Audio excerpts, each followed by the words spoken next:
I think the committee has been a great experience working with this committee.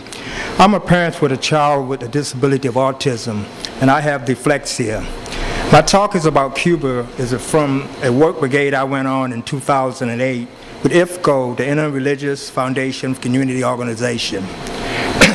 In the aftermath of Hurricane Gustavo and Ike, which hit Cuba as well as other parts of the Caribbean and of the U.S., the late Reverend Lucius Walker invited me to come to this trip as an official video person.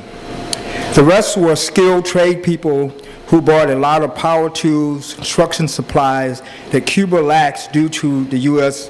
blockade. The Cuban decisions on what the brigade should repair was a special needs school in Puerto Esperanza, Cuba, in a rural area. Now, a videographer needs to write down a lot of numbers. One needs to log the frames in seconds, minutes, hours, and space in megabytes and terabytes. Logging and editing with dyslexia is very difficult and could take restarting over and over. But the Cuban and their supporters trusted me, and they were patient with me. This project was completed here, and the Cuban Institute, ICAP, gave me this award.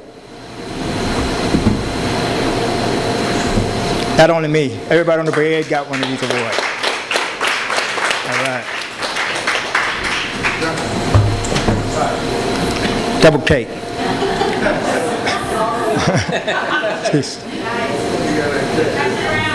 Pass it around. All right. Okay. Well, in the U.S., someone with my disability working on a job assignment like this may be penalized for lateness or even worse. I took much more time due to my problem with writing numbers, but it's capitalism that makes that a disability. Recently, the postal group, Community Labor United for Postal Job and Services, went to U.S. Postal Service hearing on office closing. With the help of Picture the Homeless, Chelsea Coalition on Housing, Occupied for Job, parents of incarcerated children, and postal workers like Charlie Twist, we turned those hearings into People Assembly, where those who worked and those who needed the service spoke out in unity. A lot of disabled people have pointed out how insensitive the post office is. We learned that wheelchair lift at 18th Street and 7th Avenue and on 14th Street hardly ever worked. Also, in the Able magazine, right here, the main post office job, you see a disabled person lifting themselves up on tax day because they wanted to show that even at the main post office, it wasn't even service, even for some important event.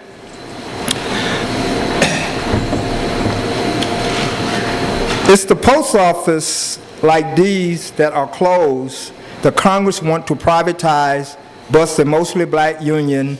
It will be even worse. People will lose access to medicine, general delivery, or SSI check, and the chance to pay their rent by money orders, as so many tenants does in Fulton Housing, where the nearest station on 9th Avenue is slated to close already. In Cuba, being disabled does not lead to being cut off from health care or becoming homeless, where you need a P.O. box. So the quality of mail service is less critical there, so I won't compare the two.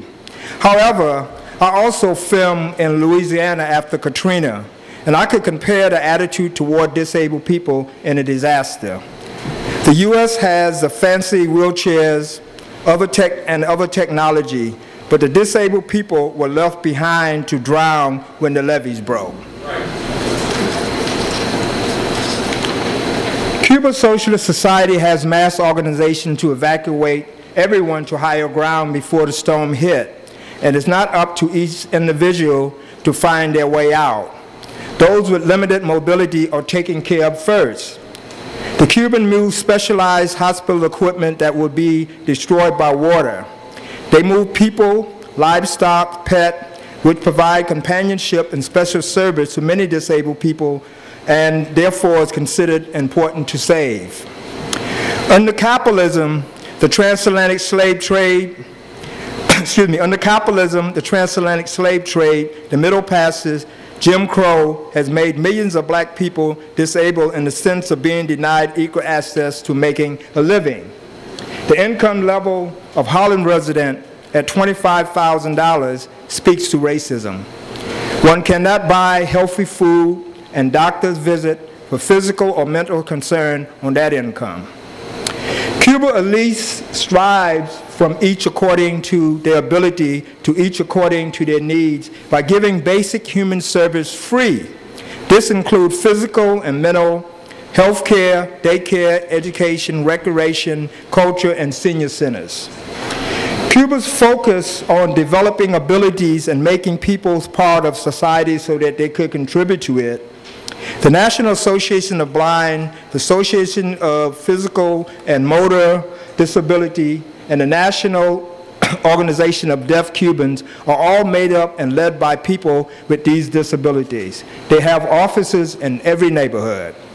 Those groups are connected with Women's Federation, youth organization, trade unionists, and local government, which has a duty to listen carefully, help meet many needs, and help fight any prejudice against disabled people. A chapter is being worked on to add the Cuban Family Code, which is the law of the land, defining the obligation of a family toward its disabled member. Meanwhile, disabled infants are high on the list for child care center, whether their mothers work or not. This prevents the stress, the abuse that could happen when there's only one caregiver.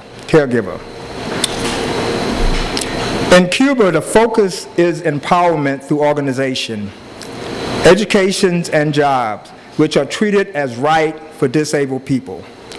The Dora Alonso School for Autistic Children in Havana has a 1-to-1 ratio of staff to students. There are specialists in speech, therapy, music, computer, and a full-time doctor and a nurse, and that's all free. There's a school like that in Manhattan, but its tuition is around $80,000 a year and has no scholarships. Brian Shaber wrote in Workers' World after a trip to Cuba describing 2 Cubans who have this kind of education. Sarah, born with cerebral palsy at age 21, presented papers at the International Conference on Educational Needs of Young Women and Disabilities. She's planned to be a writer and a journalist or a teacher. Earl Shirley needed many orthopedic, I'm saying it right, therapies while she was growing up, orthopedic surgery while she was growing up. Now she's studying to be a lawyer and a diplomat. She is near the top of her law class in school. These are just 2 examples of the talent, skills, and leadership that makes it available to Cuban society because of the revolutionary commitment and emphasis on the ability of people with disabilities. How does Workers' World Party view each according to their abilities, to each according to their needs? The closest you can get to this under capitalism is to having a dual power situation like a People Assembly. Workers' World strive for that from 1981 in the All-People Congress in Detroit, which has had a workshop for disabled people to state their demands. To 2012, the Baltimore People Assembly on Police Brutality, Misconduct, and Racism, now to the upcoming Southern Workers Assembly in Charlotte, North Carolina, second in capital to Wall Street. Supporting the fight against austerity in Greece and Spain. People assemblies that are mass organization uniting unions, immigrant, women, LGBTQ, and disabled can scare the ruling class enough to win some of our needed rights and can show a sample of socialist planning would be here in the future. We shouldn't wait to struggle from each according to ability to each according to their needs. This brings, the issues bring labor and the community together in a people assembly to fight for people power. We must recognize that the 1970 strike, the wildcat strike from the bottom of postal workers, was people power. We have to say, long live the July 26th revolution, which is people power. Thank you.